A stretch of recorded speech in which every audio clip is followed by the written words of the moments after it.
tant que deuxième institution de ce pays ne doit pas travailler sur du faux. Et tout à l'heure, en écoutant mon collègue là, certainement il doit être de Gëm Sa Bopp, mais sûrement de cette mouvance. L'angle d'attaque m'a permis ma xam fan nga war a bokk. Parce que argument yi nii c'est très familier, yàgg nañ di ko dégg. Man je crois que posture président Ousmane Sonko ci analyse bi nga doon def. C'est le président du parti. Ah, donc il faut préciser. Si vous ne le savez pas, je vous dis que le président Ousmane Sonko, pour rappel, est le président. Su ma neexee naan premier ministre, su ma neexee naan président Ousmane Sonko. Non, vous ne pouvez pas vous appeler votre gars président alors qu'il n'est pas président de quelque chose, n'est-ce pas? Ah d'accord, il est président de Gëm Sa Bopp. Laissez-moi aller parce qu'il y a plusieurs Gëm Sa Bopp, je ne sais pas de quel Gëm Sa Bopp. Je viendrai. Donc il y a beaucoup de passifs alors. Le président Ousmane Sonko, Gëm Sa Bopp est une écurie avant d'être un parti, un mouvement politique. Si vous ne le savez pas. À Thiaroye, il y a une écurie de lutte qui s'appelle Gëm Sa Bopp. Certainement vous avez fait du plagiat comme vous avez l'habitude de le faire. D'accord. N'est-ce pas? Quand vous ne pouvez pas vous inspirer, trouver la bonne appellation pour votre mouvement politique, je dis qu'il y a d'abord un problème. Et vous êtes très mal placé pour faire des recadrages sur le président Ousmane Sonko. Moi, je dis président Ousmane Sonko, il a bien aidé l'Assemblée nationale à se réajuster. Parce que kenn ku nekk ci ñun war ngaa bañ Assemblée nationale muy doxee ci règlement boo xamante ne jaadu teguwul ci yoon. Ay ñaar ñetti nit ñu tëju dem defar règlement Assemblée nationale ñëw joxe ko Assemblée nationale di doxee ci règlement boobu yéen su ngeen jëlee réew mi loolu ngeen koy doxalee man j'ai vraiment pitié et heureusement que les Sénégalais vous écoutent depuis quelque temps avec vos allers et retours xamu leen fi ngeen di teg seen tànk les Sénégalais vous suivent. Si vous parlez de VAR pour le président Ousmane Sonko, je crois qu'il y a lieu d'abord de surveiller la communication de votre leader qui ne sait pas fan lay teg tànkam. Loolu benn la. Maintenant, je viens à la question. Je viens à la question. Il communique mieux que votre Malheureusement. Non. Vous avez fait des attaques mais vous êtes en train. Vous n'êtes pas seul sur le plateau. Le président Ousmane Sonko. Il fait le débat parce que le président Ousmane Sonko pour venir à la question.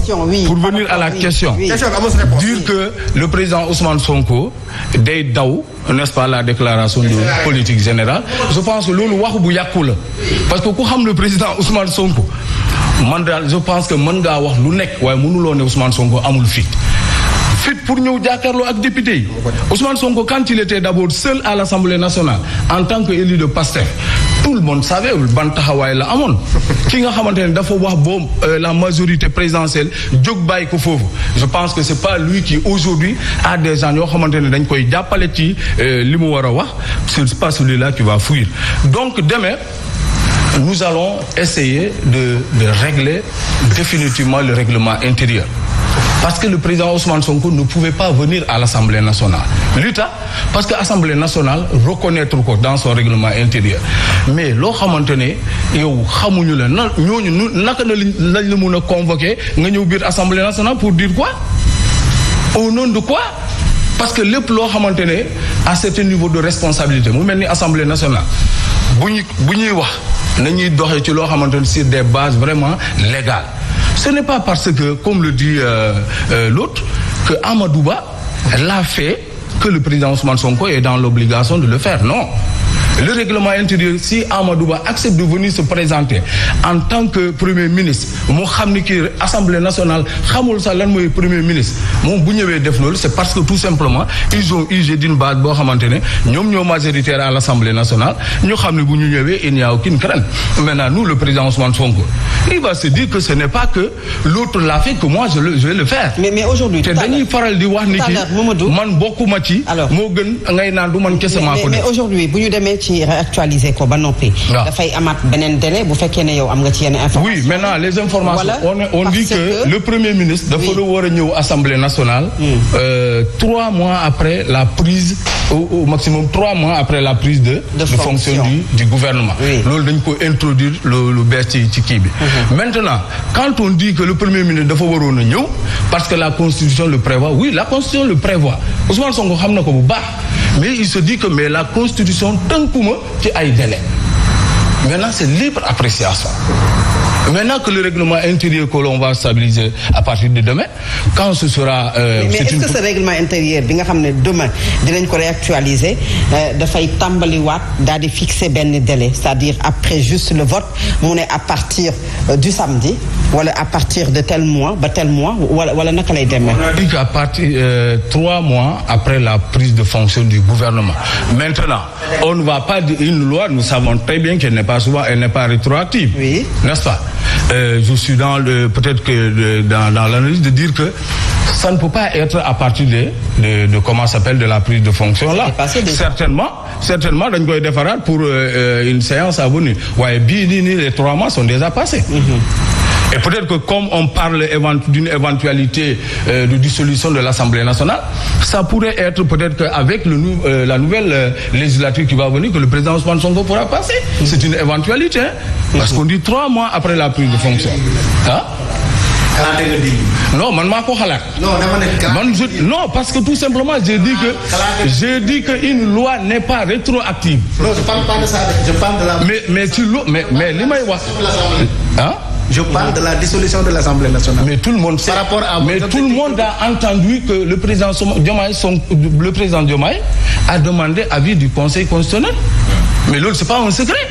Donc cela veut dire qu'il est dans l'éventualité. Oui, peut-être dans l'éventualité. En quoi loolu c'est mais Bakary, est-ce que aussi bu ñu ko voté tey le premier ministre dafay dem wala entre-temps mën nañu yegg ci lu bari ñenn ñi lu ñuy xalaat di ko craindre mooy la dissolution de l'Assemblée nationale bi nga xam ne waaw Ousmane Sonko du teew ci pencum ndaw réew bu Sénégal bii waaye ku moytuwul beneen bi di ñëw ci lay teew. C'est une possibilité à ne pas écarter.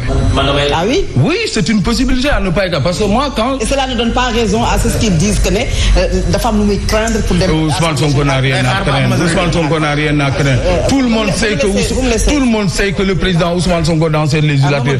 gisuma Ousmane Sonko lu muy ragal ñëw taxaw jàkkaarloo ak ñun. gisuma lu muy ragal.